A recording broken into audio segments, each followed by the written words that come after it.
ja järgmisena saame vaadata 2-aastast täkku Vürts. Vürts on ka sündinud kevadel ja eks siis kevadest sügisesse on juba tükk maad, 2-aastaste hobustuse areng, selles mõttes seda suurem see vahe on, et mida vanemaks hobused lähevad, seda vähem see oluline, aga 2-aastaste hobuste puhul, et kui neid näiteks kevadel hinnatakse, siis sügisel on see pilt juba hoopis midagi muud. Ja nii on ka näiteks Vürts 3 sentimeetrit kasvanud eelmisest ülevaatamisest alates. Täna on teda mõõdetud turjakõrgus lausa 150 sentimeetrit. Rinna ümbermõõt 179 ja kämmal 20 sentimeetrit. Tegemist on Eesti tõuguhobuste mõttes pigem suurt kasvu hobusega. Vürts ja omanike kasvataja on ka Tihuse Hobuturismi talu, värvuselt kõrb. Vürtsi isa on täkk Vesper ja Vesper omakorda siis põlvneb täkust Vaks. Ja tema ema on Rosetta, kes põlvneb ka üsna palju järglasi jätnud täkust Ricochet.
Kohtunikud tulevad otsa peale ja sa võid esitada hobust ka sammus.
Värvuste teemal veel nii palju, et tegemist on kõrvihobusega.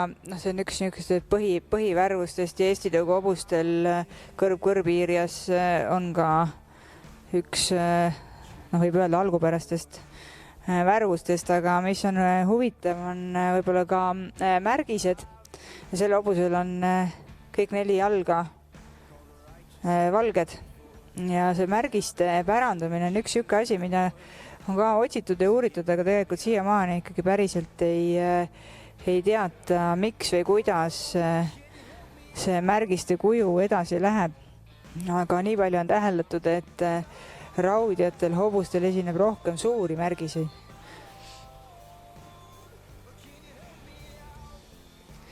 Ja hobune lasti siis esitamisele vaba liikumisel.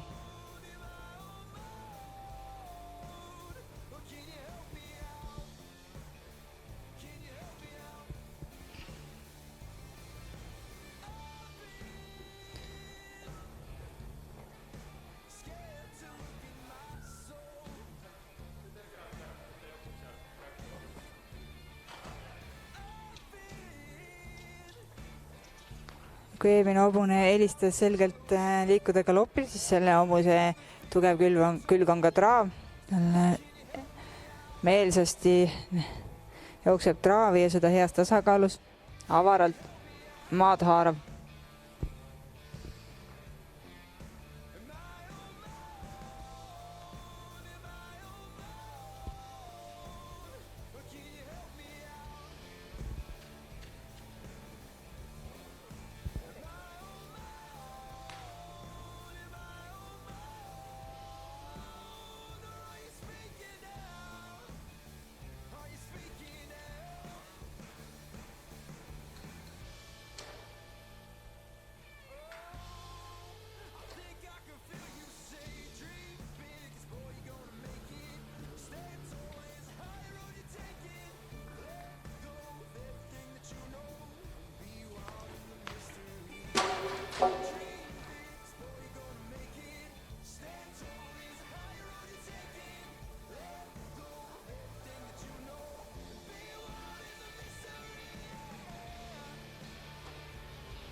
Hüppamise juures on alati oluline huvitav jälgida ka seda, kuidas hobune teeb oma tähelepanekud ja kuidas ta korrigeerib oma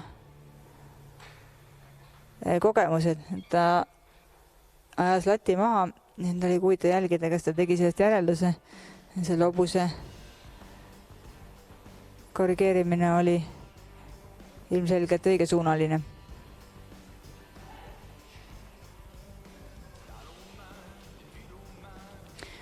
Vabahüpete koridori ülesehitus on tehtud ka selliselt, et kui hobune nurgast välja jookseb, siis tal ei ole veel suurt hoogu, et tal ei oleks võimalik joosta peale väga suure tempoga, sest see mõjutab hüppet, sest üritatakse hinnata ikkagi hobuse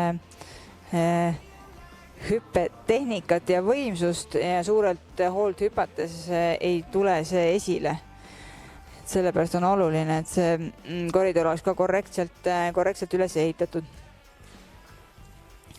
Ja hüppehinne koosneb kahest elemendist, üks on siis tehnika ja teine on hüppevõimsus, et need kaks elementi seotakse kokku ühte hindesse. Võib-olla huvitav on teada ka seda, et Eesti hobustel tegelikult hüppamine ei ole hindamisel kohustuslik osa, et see on omaniku valida, kas hobust esitatakse hüpetel või mitte, sest universaaltõuna ilmtingimata nad kõik hüppama ei pea. Kohtunikud paluvad veel korraks natuke traavi esitada.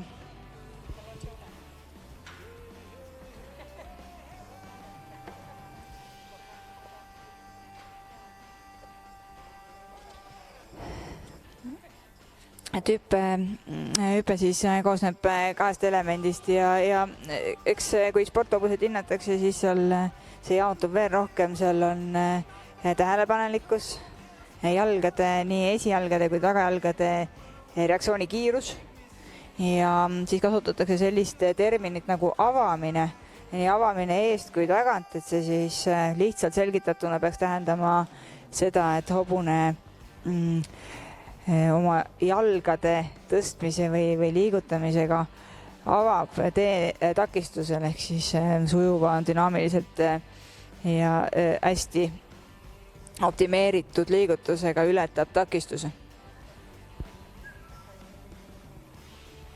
Kohtunikud tänavad. Teie ees on Tack Würts.